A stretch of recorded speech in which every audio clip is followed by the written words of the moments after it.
Hi, y'all. I'm Julie. I'm a trauma-informed adoptee coach and somatic healing guide. After overcoming deep abandonment wounds, I now help adult adoptees move from feeling lost and disconnected to experiencing profound self-belonging. I know what it is like to carry the weight of abandonment, to feel stuck in patterns of longing, adapting, and searching for belonging.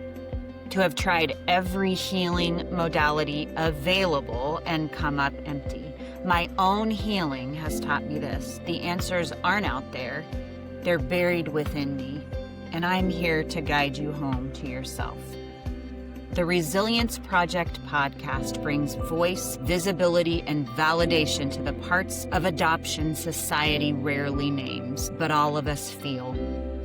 Through an trauma-informed somatic lens, I explore the lived experiences of the entire adoption constellation with a tender emphasis on the adoptee experience. This podcast goes beyond storytelling into soul-telling. It offers embodied insight, compassionate education, and a path towards awareness, hope, and strength. Each episode invites listeners to understand adoption more deeply, not just with the mind, but with the nervous system, and to reconnect with the truth, identity, and belonging that were always yours to come home to. Welcome.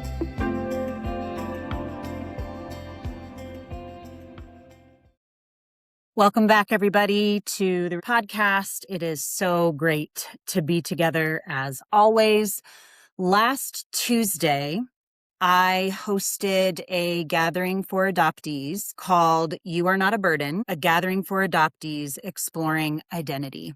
And today I felt led, actually, over the last week, I have felt really led, pulled, called to share the heart of what we explored together in our time. And even if you weren't in that room, this conversation really matters. This belief, I am a burden, is something I have heard over and over again in coaching sessions with adoptees. And honestly, not just with adoptees, with people who have been abandoned by a parent or have experienced some sort of abandonment in their life. Sometimes the words are different. I'm defective, I'm a nuisance, I don't want to be an inconvenience. I have said all of those, but the belief underneath all of it is the same. Adoptees don't wake up one day and decide that we are a burden. The belief forms very early, before language, before we had any type of narrative or story or understanding. Before we even had the ability to cognitively get anything, to understand what happened to us, the loss, the rejection, the shame, the guilt, the grief, the fear of intimacy, the fear of losing control. And for many adoptees, that entire developmental process is interrupted. Instead, our nervous systems as children absorb something much simpler and much more painful. That something must be wrong with us. That belief becomes the foundation of our identity in many ways. As a counselor by training and a coach who has spent years helping addictive behaviors and now adoptees untangle all of these things like identity, not as a concept, but as something that actually lives inside of us, within our bodies, within our stories, and the beliefs that we formed early for a long time. I tried everything to fix myself.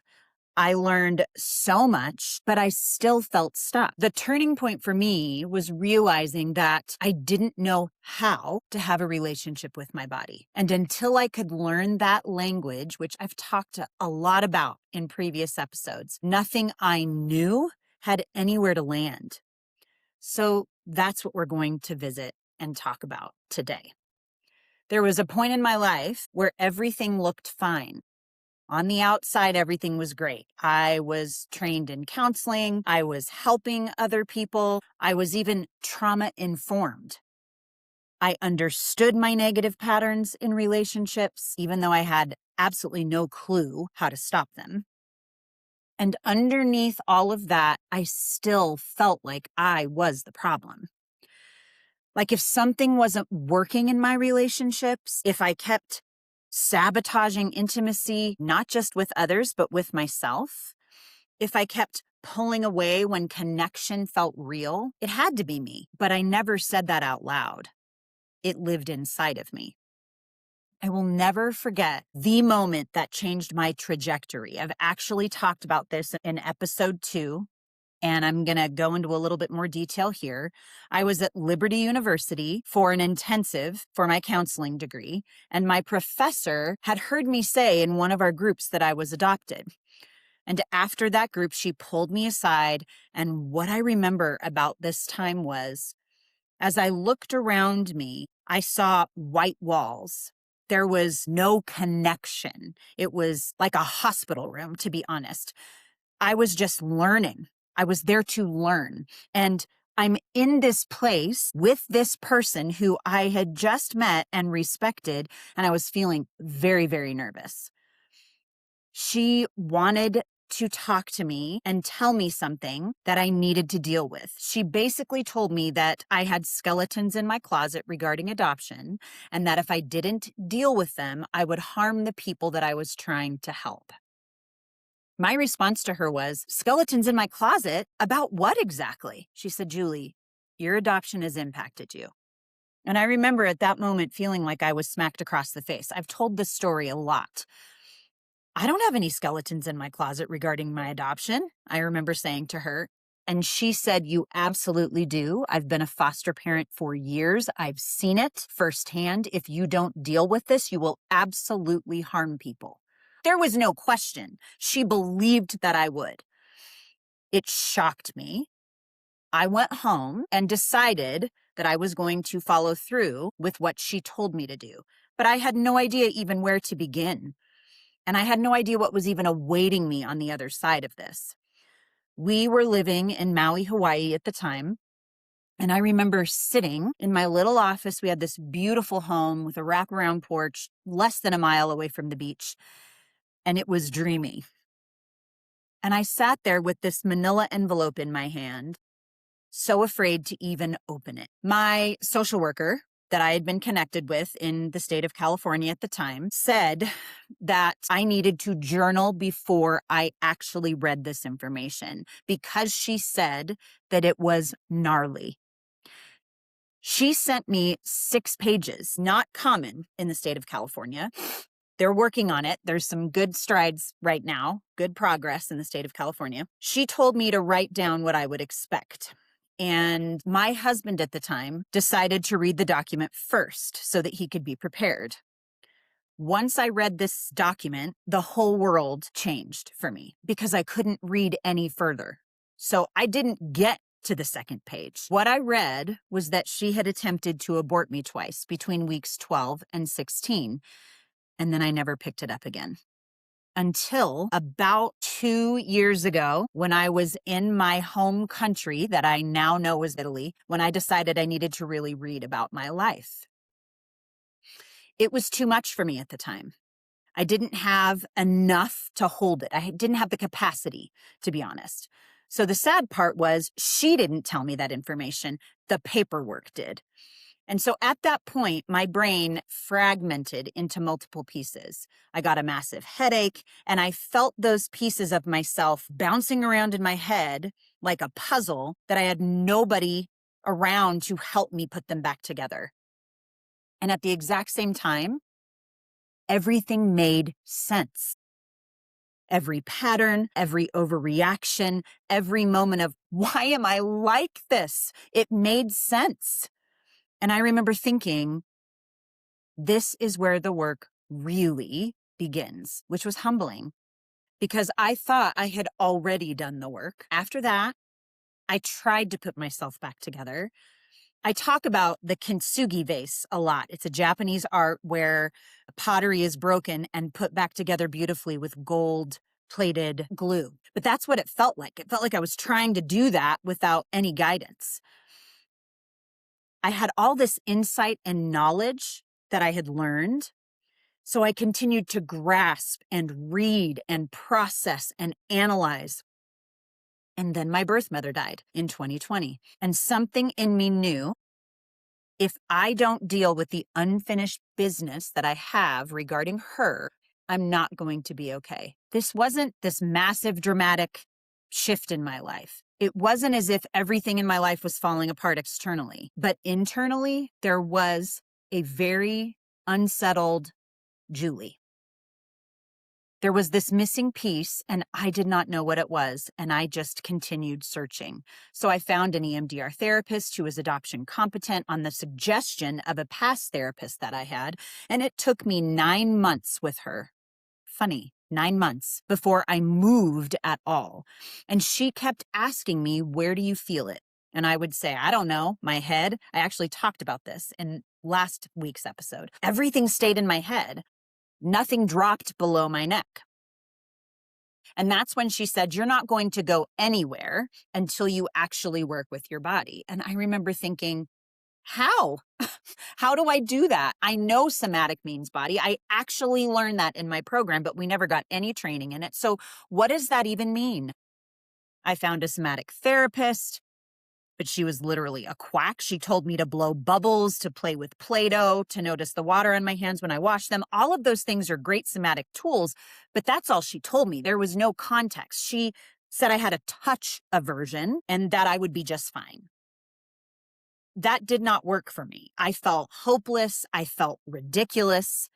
And the story kept getting louder. I am the problem. I am the common denominator. I am an imposter helping other people. And I remember calling a very dear friend of mine, Becky, who I work with now, who had gone through my program, my addiction codependency program. But I noticed what she was posting on socials, and I realized I think she has uncovered that missing piece that I've been searching for. And I went to her feeling like a dog with my tail between my legs. And I said, here I am helping all these people, and I can't even fix myself. What is wrong with me? But that was my next turning point, because I finally humbled myself enough to say, I don't know how to be in my body.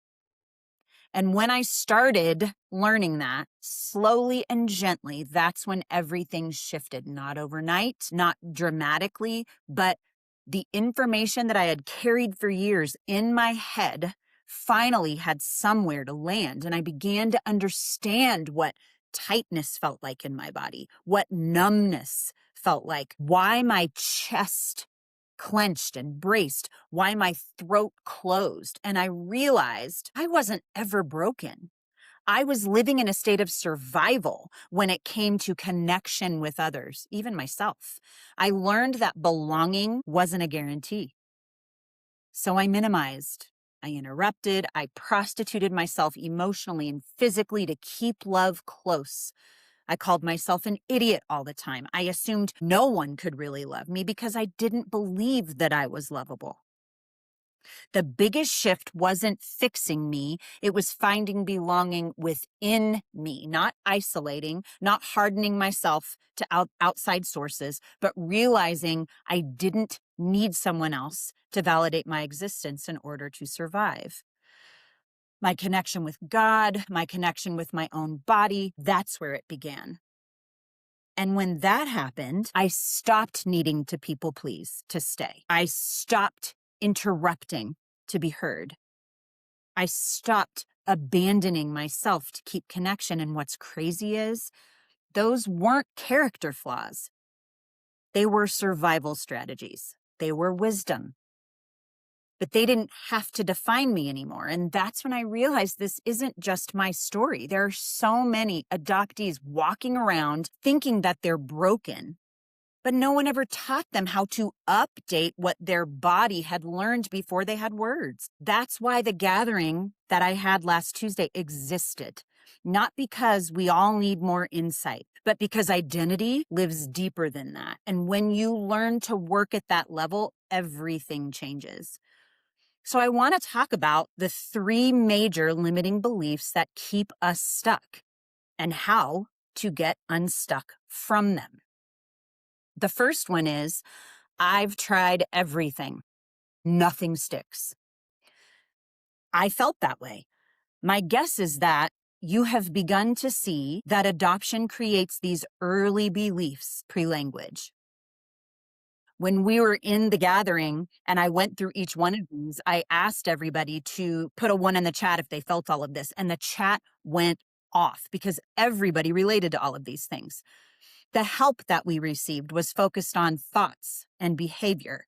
So it was top down, went from the head down. Insight and education that created awareness, but not lasting relief. Adoption addressed in ways that dismissed it as a problem or misunderstood or dealt with it insensitively. For example, how many times have any of you listening or watching gone to a therapist? And I'm not trying to dog therapy, but this was my experience as a trained therapist and adoptee myself, was I had to educate my therapist on what I needed help on. I had to help them understand. We shouldn't have to do that. Did you experience spirituality that shamed or silenced your grief in statements like, you should be grateful, you're so lucky? So that keeps us silenced and unable to share because we don't want to rock the boat. We may have been given tools that didn't reach the place where the identity got wired in the first place. And here is the truth that I want to invite you to understand. You cannot work on identity from the surface when the belief is held in the body. You can't outthink a preverbal belief. Body-formed beliefs require body-level work, y'all. Identity doesn't live in our head. Those neck-up modalities don't honestly work for adoptees. It lives in what our body remembers. It gets wired through felt sensation and our lived experiences, not willpower. The definition that I came up with after researching a lot about identity is this. It is the core of who we are. More than labels, roles, or others' expectations. It's the truth hidden within us, shaped by your experiences, values, and a deep understanding of your authentic self. It's the deep, unspoken truth of who you are, waiting to be uncovered. This is the catch, y'all, even when external pieces are missing. Think of it this way. If you keep watering the leaves of a plant, but the roots never get support, you don't blame the plant. You realize the method is incomplete. So to recap all of this, your body remembers what your mind can't explain. Lasting change happens when you can speak to the place that actually learned the belief. Identity isn't just what you think. It's what your body has been taught to expect. So if the belief is in the body, the path to heal that has to include the body. So the next limiting belief, number 2, that I run into, this is a few of them, but this is a variation of them that keeps us stuck, is I am a burden. I am too much or not enough, or I'm not worth it, or I'm not worth investing in. So how many of you listening or watching have said this to yourself before? How this shows up, all the ways I described in my own personal story, and I'm guessing you can relate too. How many of you minimize your needs and take up less space? How many of you overfunction, caretake, people please? How many of you numb and escape your feelings? How many of you self-abandon to keep connection? How many of you experience the quiet shame of something must be wrong? And then there's that, what I've already shared, being told that we should be grateful. That silences our grief and our confusion. You might have found yourself clinging to any kind of patterns of fitting in or belonging, even if it meant you would lose or abandon yourself internally. So all of these are just some of the ways that this belief becomes self-protective. The next truth that I'd like to invite you to understand is these are not character flaws. They're survival beliefs. When connection feels fragile, we take up less space. We isolate, we withdraw, not because we are a burden, but because belonging feels uncertain. So think of it this way. If a child learns to hold their breath underwater to survive, we don't call that broken. We call it wisdom. I want to repeat that this is not a personality flaw, but a wise survival strategy. You never ask the question, what do I need? I bet. Because you were worried about what everyone else needed in order to keep the peace, or you would be seen as ungrateful. A belief can be understandable without being true. Your struggle isn't who you are, it is what you learn. So I'd like you to imagine for a moment, if you can, maybe close your eyes if that feels comfortable for you. And I want to share this list that one of my clients shared with me about the limiting beliefs that she had. And I want you to see what happens in your body when you hear these words. Unwanted, rejected, worthless, broken, non-existent, unlovable, burden. I'm curious if most or all of these words resonated with you. This is common for us. You are not alone. I'd like to take you into a bit of a somatic imagination experience around this idea. I'd like to invite you to close your eyes if they aren't still closed. And if it feels comfortable, place a hand over your heart and imagine for a moment, just imagine that you are safe, you are loved, and that you belong. Even if you can't find a situation like that, just imagine it. If you were safe, if you were loved, if you belonged, how would you show up?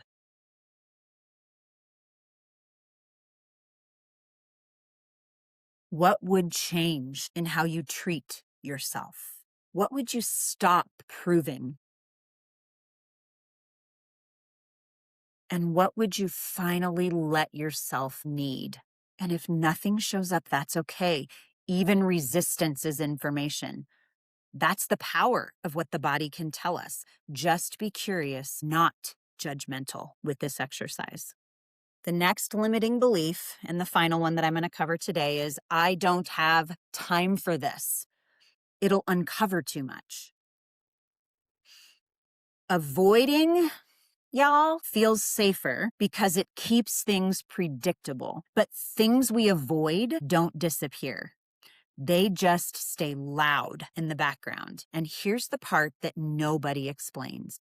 When you finally look at something you've been carrying for years, we're usually afraid that it's going to overwhelm us, aren't we? But it won't, because when you drop the resistance, you uncover the strength that was always there for you to grasp.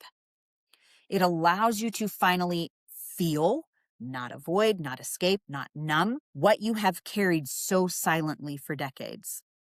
And here's the last truth I want to invite you to understand. The healing work that we do builds capacity to feel what you've been carrying. Clarity doesn't create chaos. Carrying it alone does. But with guidance, you stabilize. A gentle, body-based pacing prevents overwhelm, because when there is someone with you, supporting you through the exploration, it builds the body's capacity to feel what was experienced pre-verbally. Your nervous system begins to have a moment to finally exhale. It's not that you won't unravel, it's that you won't unravel alone. So think of it this way. You don't train because you already have capacity. You train so your body can hold the distance. You can learn to be with your experience without being consumed by it. Once I understood that identity lives in the body, I stopped looking for another quick fix and built my own capacity. I was able to start living from a place of peace, self-acceptance and compassion, safety and self-love. And I knew I could not keep this to myself. So I created the Belonging Blueprint, which is my signature 7-phase process. It was built through my own lived experience as an adoptee who was healing herself for the last 20 plus years, who had learned to walk and is still learning to walk through identity loss, attachment wounds, and the quiet shame of feeling like a burden.